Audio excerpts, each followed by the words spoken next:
Soy el pastor Juan José Gil. En las antiguas ciudades se construía casi siempre, por lo general, al lado de los ríos, simplemente para aprovechar pues, los recursos del agua que eran tan necesarios y son tan vitales para la vida humana, sea donde sea que ésta esté.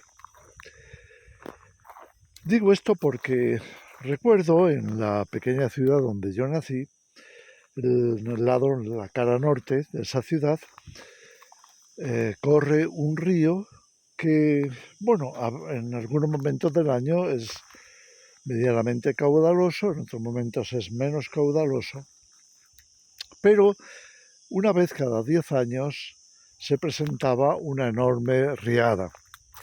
Las lluvias en las montañas descendían con tanta fuerza que inundaban todo el cauce, convirtiéndolo en un río enormemente caudaloso.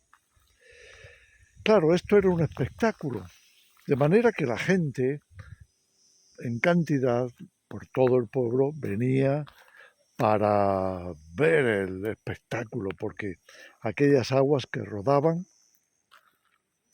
iban arrasándolo todo a su paso, muchas veces por los cultivos que se habían desarrollado en el mismo cauce, ya que se siguen aprovechando esas tierras que suelen ser bastante fértiles y con cierta humedad, ya que se transforman en humedales, pues se utilizan para que la gente pueda cultivar dentro mismo de ese cauce e incluso construyen pues pequeñas edificaciones para guardar herramientas y tal. Ahora, cuando venía esa riada, todo el cauce se inundaba y se convertía en algo espectacular, de manera que prácticamente toda la pequeña ciudad acudía en masa para ver ese espectáculo. A veces las aguas subían de forma muy peligrosa hasta cubrir el puente más grande, un puente muy robusto que salva el cauce del río y conecta dos carreteras, o una carretera la une para poder pasar por encima. ¿Por qué digo todo esto? Bueno, pues por la sencilla razón de que muchas veces la gente está tan metida en lo suyo que a menos que ocurra una gran desgracia, a menos que ocurra algo muy fuerte, algo que produzca temor, que produzca asombro, si no se produce, a veces es una tragedia, si no se produce algo a ese nivel, pues la gente se queda simplemente en su rutina, muchas veces acomodados en su pequeño mundo, sin prestar atención a cosas que realmente son más importantes. De alguna forma la Biblia también utiliza de vez en cuando los grandes acontecimientos, los cataclismos o las expresiones más radicales con el fin de que la gente pueda despertarse. ¿Despertarse para qué? Despertarse para salir de su rutina, despertarse para abrir el entendimiento, abrir los ojos y darse cuenta de que hay que prestar atención. Por lo menos de vez en cuando todos deberíamos de prestar atención a lo que Dios nos quiere decir, que por lo general estamos tan entretenidos o estamos tan inmiscuidos en nuestras labores que nos cuesta prestar atención, nos cuesta pararnos para escuchar la voz de Dios.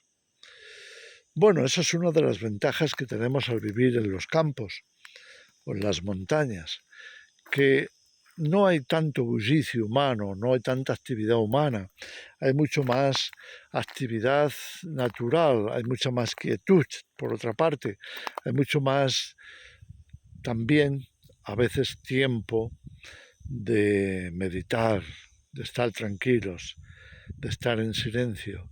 Mucha gente le tiene miedo al silencio. No quieren escuchar, no quieren escuchar la voz de su conciencia. No quieren escuchar la voz de Dios, porque Dios habla de muchas maneras y Dios utiliza su propia creación para darnos lecciones, para llamarnos la atención, para que prestemos nuestro oído a las enseñanzas que son necesarias y que muchas veces deberíamos de oír de la propia naturaleza, pero que, bueno, ya sabemos, cuando vives en una ciudad todo eso desaparece. Y entonces estás tan envuelto en las voces humanas, tan envuelto en el quehacer, tan envuelto en las exigencias del sistema, de la sociedad y tal, que nos resulta demasiado el pararnos y quedarnos solos, quizá para escuchar, quizá para meditar, quizá para orar. En fin, bueno, pero estoy diciendo todo esto, repito, porque Dios va a utilizar algunas expresiones así, quizá para despertarnos, quizá para que nos demos cuenta de la necesidad que tenemos de parar y escuchar a Dios. Una de esas cosas, esas expresiones, las tuvo el propio Jesús. Por ejemplo, él dijo algo que escandalizó mucho a la gente de su época, al decirles que si no comían su carne, como leemos en Juan capítulo 6, si no comían su carne ni bebían su sangre, no tendrían vida en ellos, que su carne era verdadera comida y su sangre verdadera bebida. Una expresión tan fuerte, tan radical, escandaliza a cualquiera y muchos se escandalizaron hasta el punto de que le abandonaron sus enseñanzas. Jesús lo dijo para, por supuesto, despertar a muchos que quizá estaban entrando en una rutina ritualista, religiosa, adormecida, y no estaban prestando atención de lo que significaba la obra de Cristo, de lo que iba a sacrificar Él y lo que iba a significar su sacrificio.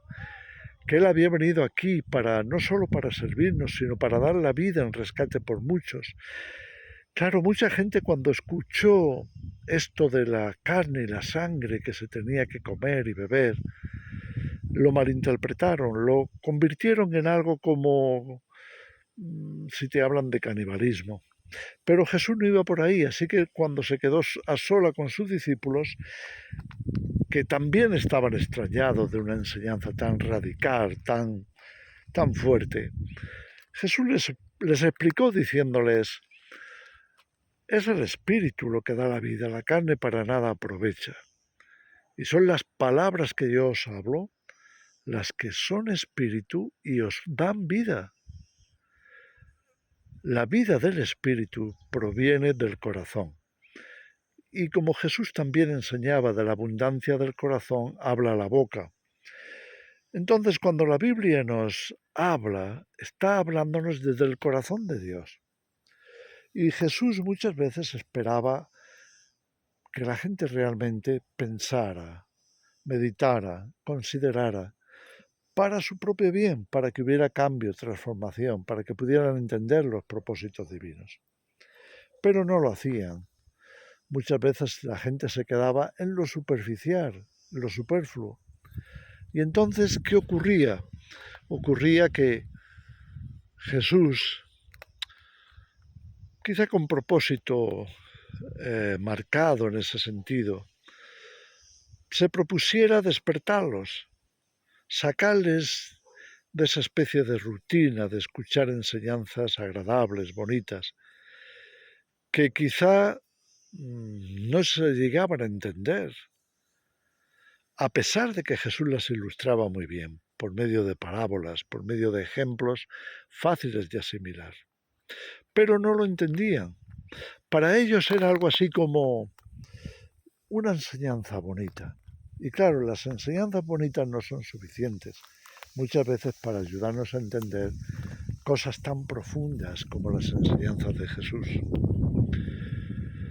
Bueno, pues ahí tenemos un ejemplo de cómo la palabra de Dios a veces puede utilizar cosas que nos resultan chocantes, nos resultan a veces escandalosas o nos resultan demasiado trágicas, que no alcanzamos a comprender, pero que nos hacen pensar y que nos hacen preguntar oye, ¿por qué ha dicho esto?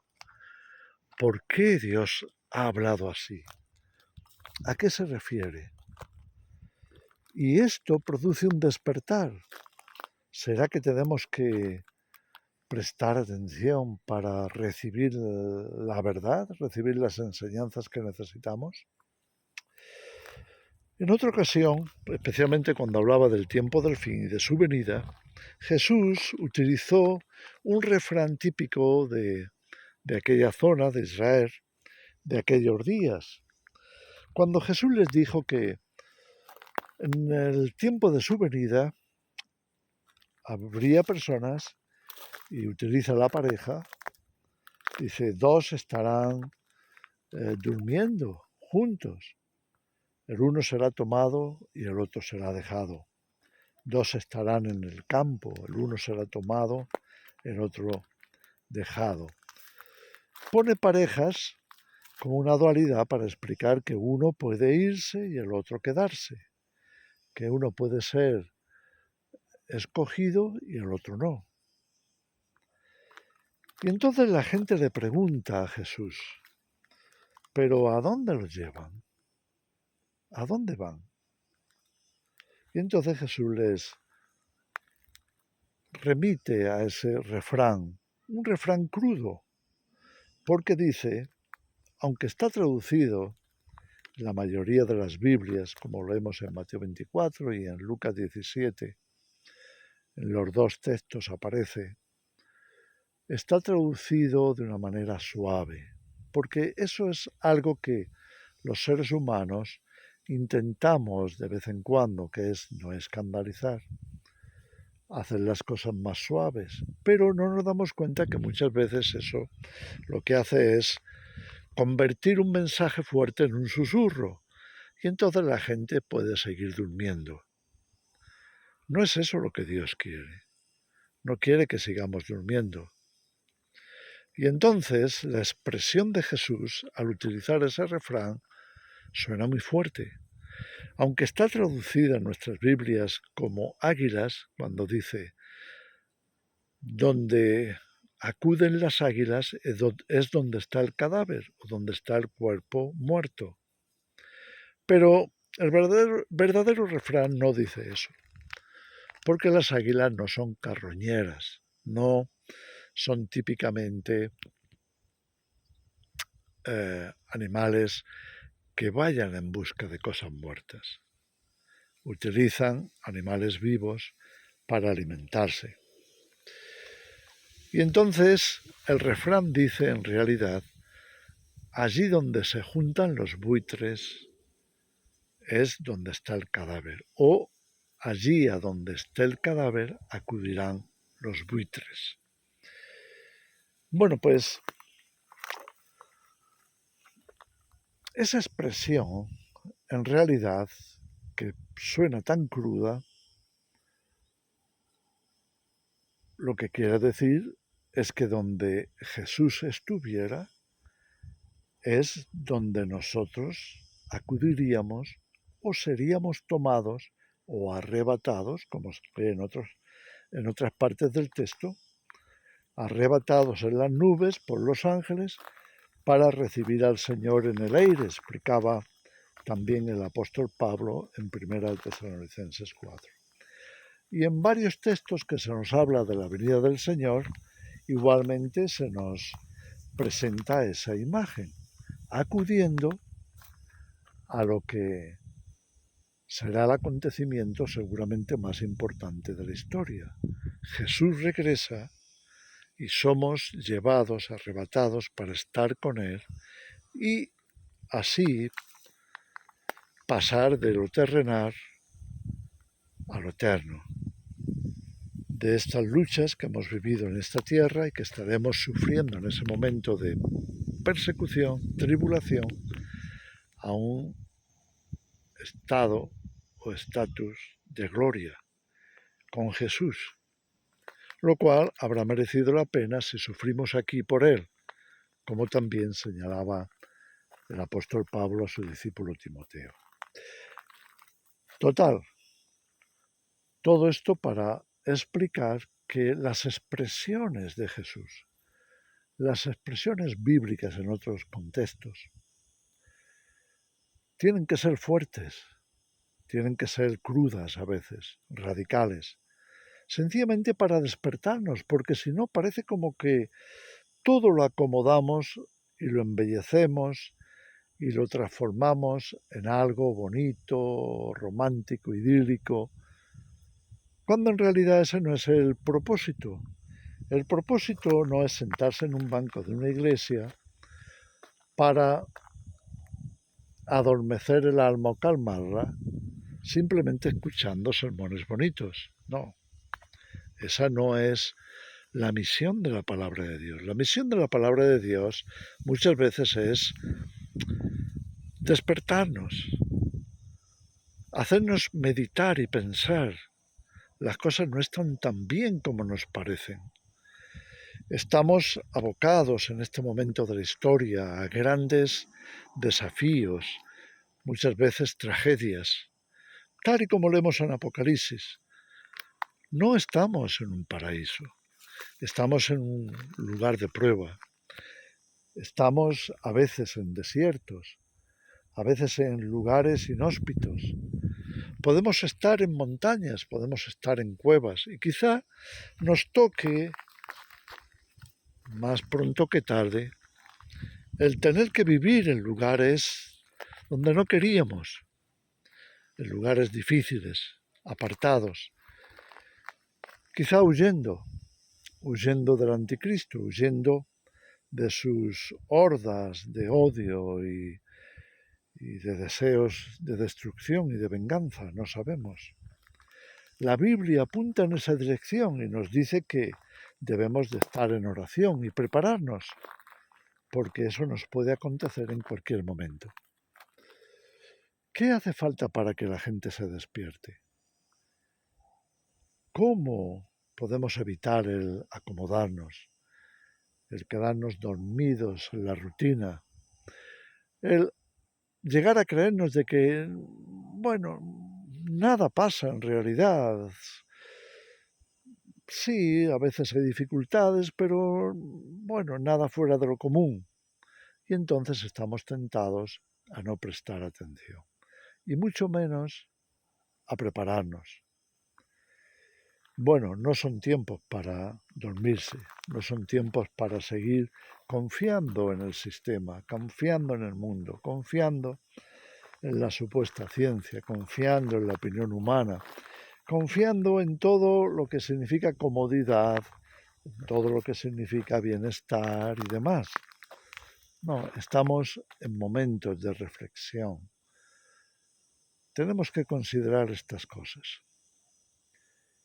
Bueno, solamente quería dejaros esta reflexión porque considero que la estamos necesitando.